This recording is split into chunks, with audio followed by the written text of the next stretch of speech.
শুধুমাত্র 4টে সিদ্ধ ডিম দিয়ে আজকের পর্বে বানিয়ে দেখাবো বাড়ি ভর্তি লোকের জন্য দুর্দান্ত স্বাদের একটি রেসিপি। আশা করি রেসিপিটি সবার ভালো লাগবে। রেসিপিটি ভালো লাগলে লাইক, শেয়ার এবং সাবস্ক্রাইব করার অনুরোধ জানিয়ে চলে যাচ্ছি মূল রেসিপিতে। তো প্রথমেই আমি এই সিদ্ধ ডিমগুলোকে ভেজে নেব। তার জন্য আমি এখানে কড়াইয়ে সামান্য একটু তেল, সামান্য একটু হলুদ আর একটু লবণ দিয়ে দিলাম। দিয়ে এখন একে একে ডিমগুলো দিয়ে দিচ্ছি। তো ডিমগুলো দেওয়ার পর এখন ডিমগুলোকে একটু কালার করে ভেজে নিতে হবে। তো এখানে ডিমগুলো আমার ভাজা হয়ে গেছে। এখন আমি এই ভাজা ডিমগুলো তুলে নেব।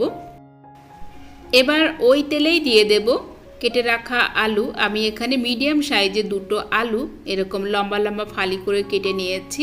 এখন এই আলুগুলোকেও আমি খুব সুন্দর একটা কালার করে ভেজে নেব।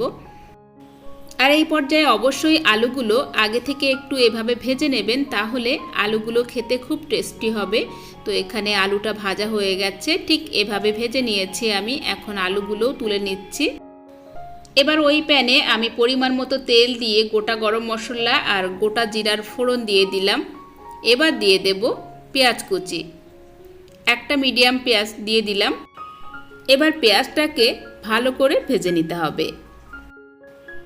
তো এখানে পেঁয়াজটাকে আমি একটু ব্রাউন কালার করে ভেজে নিয়েছি।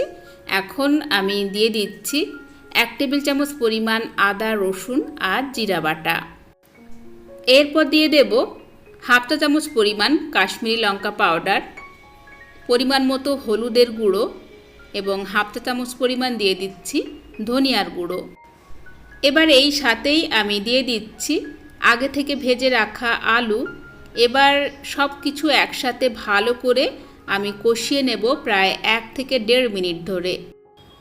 আর এই পর্যায়ে আলুগুলো দিয়ে আলুটাকে কষিয়ে নিলে আলুগুলো অনেক বেশি সুস্বাদু হবে। তো এখানে আমি আলুগুলোকে কিন্তু মশলার সাথে খুব ভালোভাবে কষিয়ে নিয়েছি, কালারটা দেখে নিশ্চয়ই বুঝতে পারছেন। এবার আমি এখানে দিয়ে দেব পরিমাণ মতো জল। আমি এখানে 1.5 গ্লাসের মতো জল দিয়ে দিচ্ছি। আপনারা যে যেরকম ঝোল রাখতে পছন্দ করবেন জলের পরিমাণটা সেই হিসাবে দিয়ে দেবেন, তবে রান্নাটা একটু মাখো মাখো খেতে বেশি ভালো লাগবে। তো এখানে মিডিয়াম টু হাই রেখে আমি ঝোলটাকে ভালো করে ফুটিয়ে নিলাম। এবার আমি এখানে দিয়ে দিচ্ছি আগে থেকে ভেজে রাখা সিদ্ধ ডিম। সিদ্ধ ডিমটা দিয়ে এখন সব কিছু আবারও ভালো করে একটু নাড়াচাড়া করে নিলাম। এবার আবারও আমি লো টু মিডিয়ামে রেখে মোটামুটি 2 থেকে 3 মিনিটের মতো জাল করে নেব। এই পর্যায়ে আমি দিয়ে দিচ্ছি আবারও সামান্য একটু লবণ। যেহেতু আগে অল্প একটু লবণ দিয়েছিলাম, তাই স্বাদ বুঝে আমি আবারও একটু লবণ অ্যাড করে দিলাম। দিয়ে দিচ্ছি কয়েকটা কাঁচা লঙ্কা। এবার লো টু মিডিয়ামে রেখে আরও 2-1 মিনিটের মতো জাল করে নিলেই আমাদের সুস্বাদু ডিম আলু কষা অলমোস্ট রেডি।